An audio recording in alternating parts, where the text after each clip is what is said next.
Johor Darul Ta'zim, JDT, sukar digugat apabila konsisten mengutip 3 mata penuh selepas menewaskan Sabah 5-1 dalam aksi Liga Super 2023 yang berlangsung di Stadium Likas. Biarpun turun tanpa kelibat penjaring terbanyak Liga Super, Fernando Forestieri, namun ia langsung tidak jejaskan jentera serangan skuad Harimau Selatan yang masih memiliki 2 penyerang berkualiti iaitu Bergson da Silva dan Herberty Fernandes.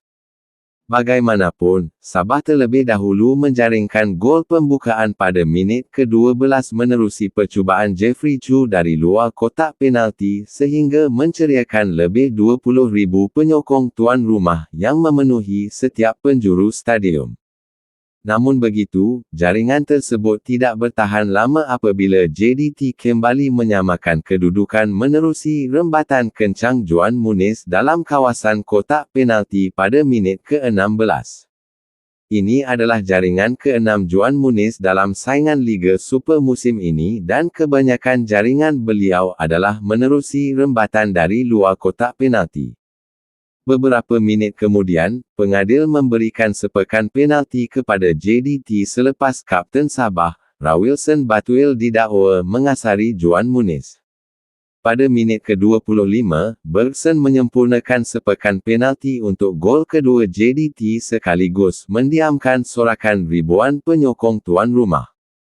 Keputusan 2-1 kekal sehingga tamat separuh masa pertama. Memasuki separuh masa kedua, JDT tetap garang memulakan permainan sehingga memberi tekanan kepada benteng pertahanan Sabah. Herberty Fernandes menambah satu lagi gol menerusi larian solonya lalu disudahkan dengan rembatan leret yang mudah menewaskan penjaga gol Sabah, Damian Lim pada minit ke-48. Sabah cuba bangkit namun mereka jelas tiada idea untuk menembusi benteng pertahanan JDT yang dikawal oleh gandingan Jordi Amat dan Feroz Baharudin. Bergson kembali menghukum kelekaan benteng pertahanan Sabah apabila menjaringkan 2 gol pada minit ke-61 dan 72 sekaligus melengkapkan jaringan hat-trick. Ia juga merupakan jaringan ke-14 beliau dalam saingan Liga Super 2023 dan masih kekal di tangga ketiga senarai penjaring terbanyak di belakang Fernando Forestieri, 17 gol, dan pemain import Selangor, Aaron Del Val, 16 gol. Keputusan 5-1 kekal sehingga tamat perlawanan dan kemenangan ini mengukuhkan kedudukan JDT di tangga teratas Liga Super dengan 57 mata tanpa kalah selepas mengharungi 19 perlawanan. Venue tempat lain, perlawanan seterusnya, Perak terus merasai nikmat kemenangan selepas berjaya menundukkan Penang FC 3-1 pada aksi ke-9 Kempen Liga Super Malaysia 2023. Yang berlangsung di Stadium Perak, Ipoh sebentar tadi. Masih segar dengan kemenangan hasil keputusan sama ketika berhadapan Kedah pada aksi Piala Malaysia minggu lalu, ia jelas meningkatkan moral anak buah Yusri Celah itu. Keinginan untuk melakarkan kemenangan pada perlawanan ini jelas terpancar susulan jaringan seawal minit ke-5 dijelmakan oleh ketua pasukan, Luciano Goicoechea. Jaringan itu terhasil selepas rembatan daripada luar kawasan penalti oleh Luciano terus menuju ke gawang Penang yang gagal untuk diselamatkan penjaga gol, Muhammad Asfar Arif Muhammad Sukri. Gol itu nyata menyamarakkan lagi api perjuangan barisan pemain Perak yang dilihat lebih selesa mengawal permainan dan sesekali mengancam kubu Penang. Ia jelas dibuktikan apabila Wan Zak Haikal Wan Noor pula meledakkan rembatan padu daripada luar kawasan penalti setelah menerima lorongan baik Seo Seonong sekaligus menewaskan Asfar Arif. Memasuki minit ke-35, Luciano sekali lagi menghadirkan bahaya buat pintu gol pasukan pelawat menerusi percubaan jarak jauh. Namun, rembatan pemain import kelahiran Argentina itu ditepis keluar Asfar Arif. Melihat sukar buat mereka untuk memecah masuk kawasan penalti Perak, Penang cuba mendapatkan peluang menerusi sepakan percuma pemain import, Adriano Aparecido Narciso.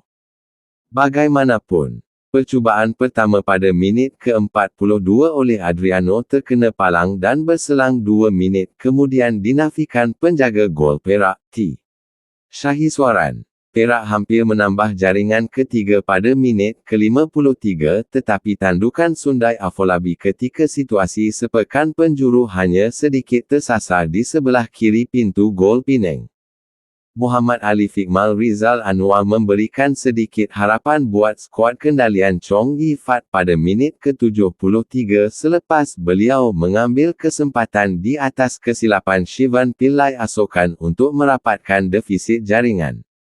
Namun, jaringan kontroversi yang dihasilkan Seo Seonong berselang seminit kemudian ketika beliau dilihat berada dalam kedudukan offside jelas membunuh harapan pemain Penang untuk bangkit.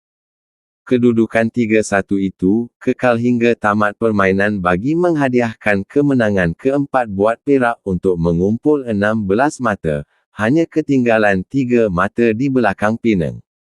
Perlawanan di antara Kelantan dan Negeri Sembilan FC, Kelantan FC akhirnya berjaya meraih kemenangan kedua dalam Liga Super, selepas 5 bulan apabila berjaya menundukkan Negeri Sembilan FC 2-0 di Stadium Sultan Muhammad ke-4, Kota Baru hari ini.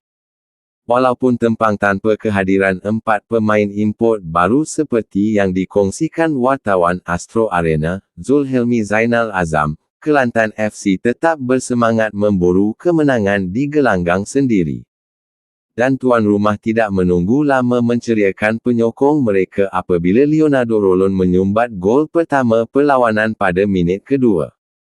Tersentak, skuad Rusa cuba memburu gol penyamaan.